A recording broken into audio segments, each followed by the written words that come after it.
This reminds me of Jojo.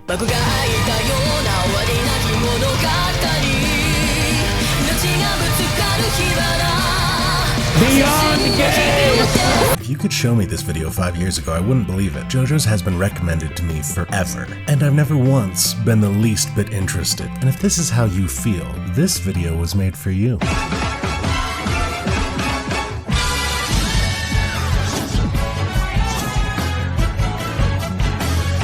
JoJo's Bizarre Adventure Part 6 Season 2 should be releasing this month on Netflix. There's never been a better time to catch up. Through all of the memes and references and recommendations, the thing that made me finally watch it was a line from a Super Eye Patch Wolf video about Jotaro Kujo's design. This is also the logo for Lucky Land Communications, which is the studio of Hirohiko Araki, Jojo's author. The symbolism being that this is meant to be the hand of a manga artist, someone who must spend a massive amount of time creating manga and whose hand has grown swollen and calloused because of it. I thought that was such a brilliant and tasteful way to call attention to the pain that mangakas suffer for their work. It reminded me that whatever my preconceived notions are about JoJo's, it is still the work that has been Araki's labor of love for over 35 years. Because honestly, at a glance, I thought JoJo's was stupid.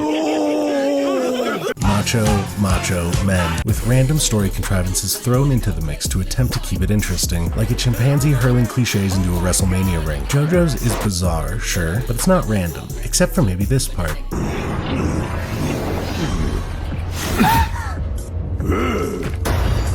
Why was there an orangutan? There was a boat.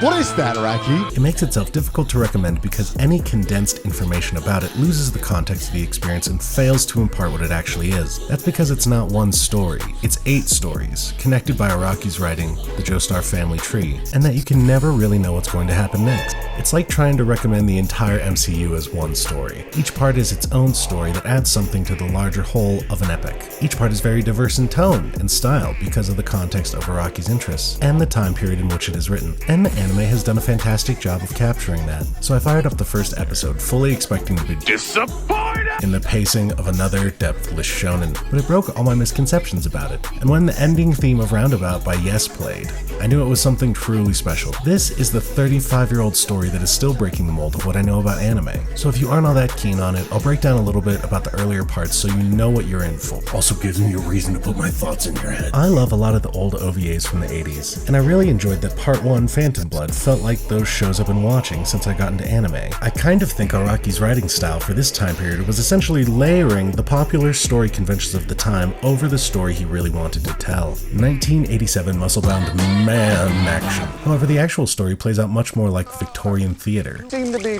peeing upon my leg. What's all this? I think this is why a lot of people love or hate Part 1. He prefers Part 1 and 2 to Part 3 and 4. What? Shotta I've heard shitty takes. That was the shittiest take. If you're a fan of dramatic storytelling like The Count of Monte Cristo, The Picture of Dorian Gray, Dracula, there are aspects of Phantom Blood that will appeal to you. But I suspect some people watch that part and say, "Somebody hit somebody!" But to me, it does this kind of story while still feeling very anime. So much so that even the mistakes of adapting a manga to an OVA in the 80s gave me nostalgia. Never watched Jojo yet. What the? Part 2, Battle Tenacity, has very much the same pacing problems. It is still maybe my favorite part, partially because it features my favorite protagonist. Joseph Joestar just memes his way through a battle for planet Earth, and it's fantastic. Part 3, Stardust Crusaders. That shit was so long. Back in the day, it would have been right at home on Toonami. I kind of think if JoJo's had gotten an anime adaptation while it was being published, that's exactly where it would have been. And I would have been seeing Jotaro's hat sold at Hot Topic for the last 10 years. This season feels like eating a handful of mushrooms for a DBZ binge. Though Stardust Crusaders has some of the best episodes and antagonists of the series, it suffers from a similar problem of a lot of manga at the time: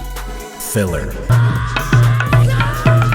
At least for me, it's very long and it does feel like it drags at times. Most of Araki's humor during this part is scatological in nature, which I am not particularly a fan of, leading to part of my experience watching Stardust as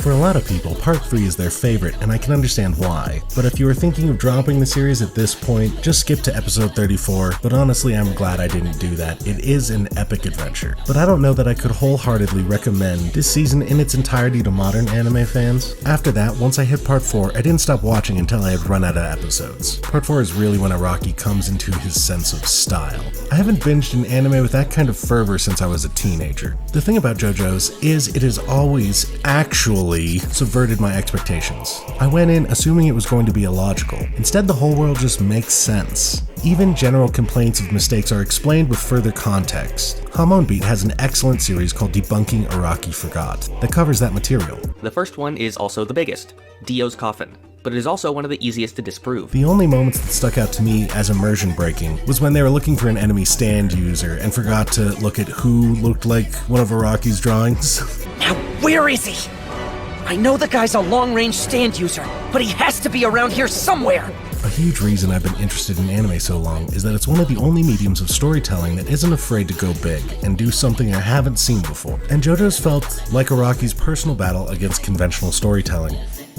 I'll use a side story in Part 4 as an example. A woman finds a cat has gotten into her basement. The audience knows that this cat has recently been given supernatural powers. Via the hole on its neck, don't worry about it. But we, the audience, don't know what they are. So what happens in this interaction? Well, based on my writing knowledge, there are two typical outcomes. One, the cat would evolve into something more dangerous and terrifying and give chase to the woman. Or two, the woman would attempt to pet the cat and it would bite her, passing along some kind of curse or power. So then what happens? It dies.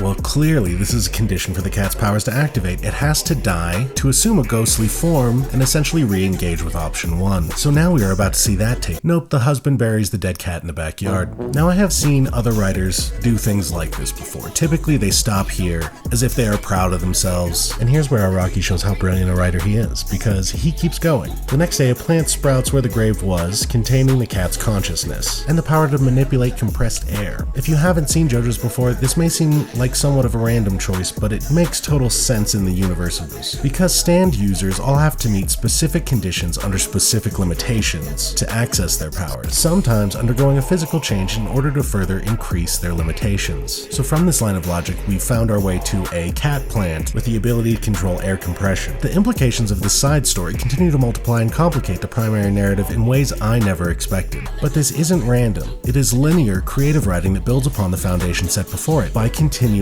choosing option C. Where all the context of this writing is ultimately lost is when the plant cat is photoshopped into a meme inflating a bike tire, then posted somewhere to obfuscate and dissuade the uninitiated. So if you are a JoJo fan that has been trying to convince a friend to watch it, send this video to them because I hope I was able to dispel some misconceptions. And if you are that person receiving this video, just know that your friend has now promised to leave it the fuck alone! There is so much else I would like to cover with JoJo's, but many videos and channels do a better job of that than I could. This is just my recommendation to take the plunge and watch JoJo's Bizarre. 初めての相手はジョジョではない。